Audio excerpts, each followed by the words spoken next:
Hello friends, welcome back to our channel सीखो आसानी से। आज हम लोग सेकंड पार्ट स्टार्ट करने जा रहे हैं एचआरएम में, और उसमें हम लोग टॉपिक कवर करेंगे अपना evolution of HRM, relevance of study of HRM, personal management versus human resource management. So let's start. HRM evolution. सबसे पहले हम लोग इसका इंट्रोडक्शन पढ़ते हैं। HRM refers to the management of people at work. It has evolved from personal administration, personal management, human resource management, and the growth of HRM is linked with industrialization, labor movements, behavior science, and globalization. HRM का पहला phase HRM refers करता है लोगों को और उनके काम को कि वो सही तरीके से कर सके, और इसने इन्वॉल्व किया था पर्सनल एडमिनिस्ट्रेशन और पर्सनल मैनेजमेंट को। दोनों लोग आराम से मैनेजमेंट कर सके अपने काम का। और एचआरएम कैसे डेवलप हुआ और इसकी किस तरह से छोटी सी क्रिटिकल एक्टिविटी से आज हम मॉडर्न स्ट्रेटेजिक रोल में पहुंच गए हैं, चलो देखते हैं। Let's move to phases of evolution.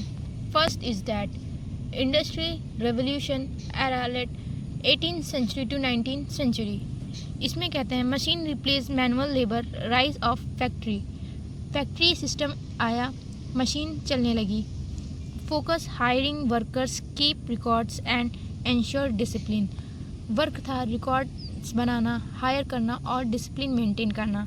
Worker treated as just a factory of production like machine.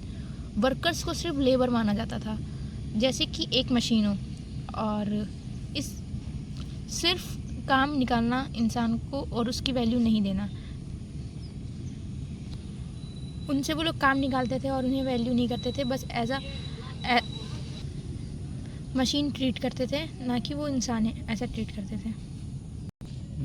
Now move to be early 20th century scientific management.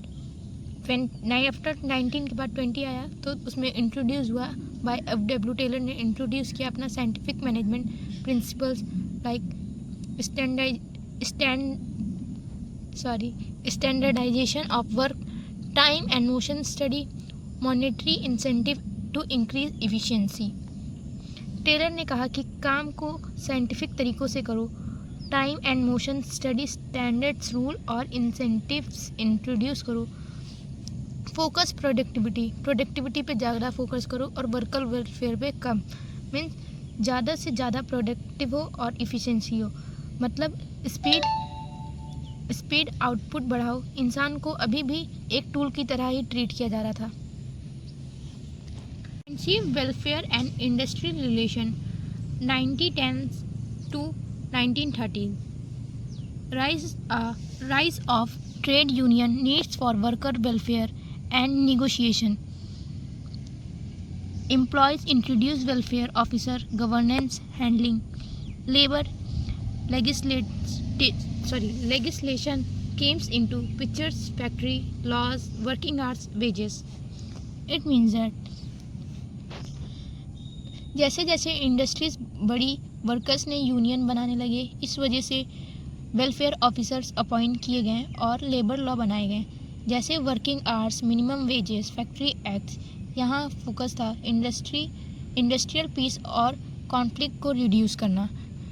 अब एम्प्लॉयज़ को थोड़ा बहुत राइट्स दिया जाने लगा ताकि वो अपने भी हक के लिए वो लड़ सकें। Now move to fourth point, human relation movement 1930 to 1950.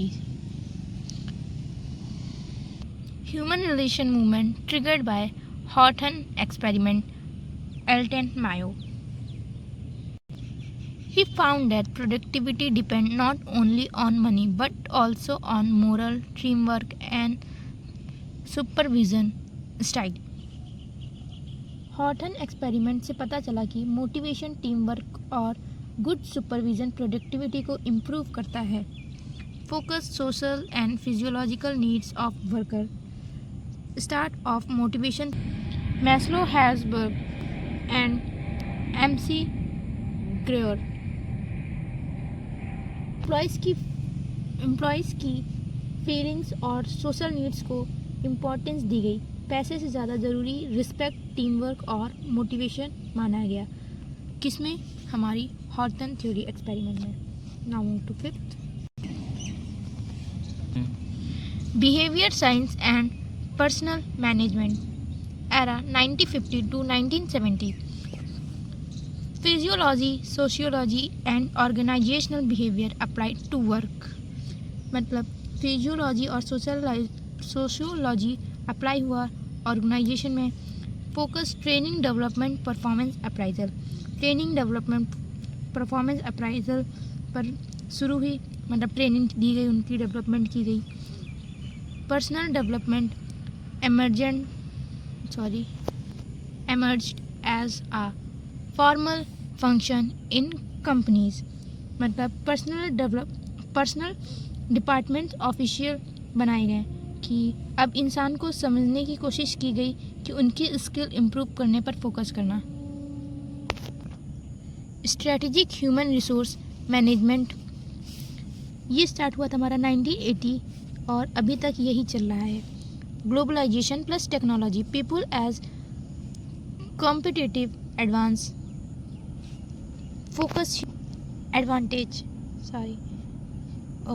Globalisation और टेक्नोलॉजी के टाइम पर एचआर का रोल स्ट्रेटेजिक बन गया। फोकस किया गया human resource asset not cost. HR involves in strategic planning not just administration. New functions, talent management, employees engagement, diversity, digital HR, work life balance. मतलब globalisation और technology के time पर HR का role strategy बनाया गया। अब employees को asset माना जाता है। एचआर का फोकस है कि talent management, employees engagement, diversity, technology और एचआर एनालिटिकल और वर्क लाइफ बैलेंस करना। मतलब अब एचआर सिर्फ नौकरी देने वाला नहीं बल्कि कंपनी के ग्रोथ करने का पार्टनर भी है। इवोल्यूशन को एक क्विक रिकैप देख लेते हैं।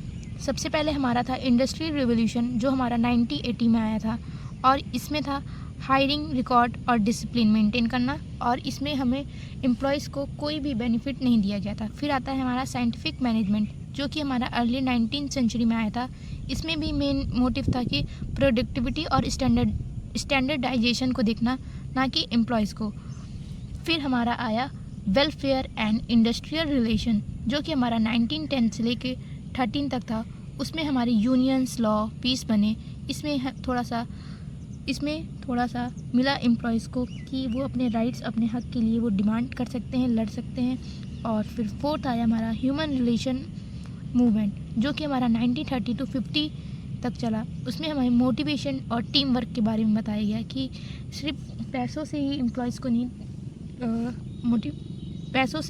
को नहीं इंगेज कर सकते हैं बल्कि मोटिवेशन टीम वर्क से भी किया जा सकता है। फिर आता है हमारा behaviour science and personal management जो कि हमारा 1950 से 70 तक है। इसमें एम्प्लॉयज़ को ट्रेनिंग डेवलपमेंट की गई, उनकी पर्सनल स्किल्स को और इन्हेंस किया गया ताकि वो अपने लिए भी कुछ कर सके, वो भी ग्रो हो सके साथ साथ ऑर्गेनाइजेशन के साथ। फिर आया हमारा स्ट्रेटेजिक एचआरएम 1918 से लेके प्रेजेंट तक चल रहा है। ये टैलेंट और टेक्नोलॉजी पे बेस होता है। और इससे भी एक इजी रिमाइंडर देखते हैं।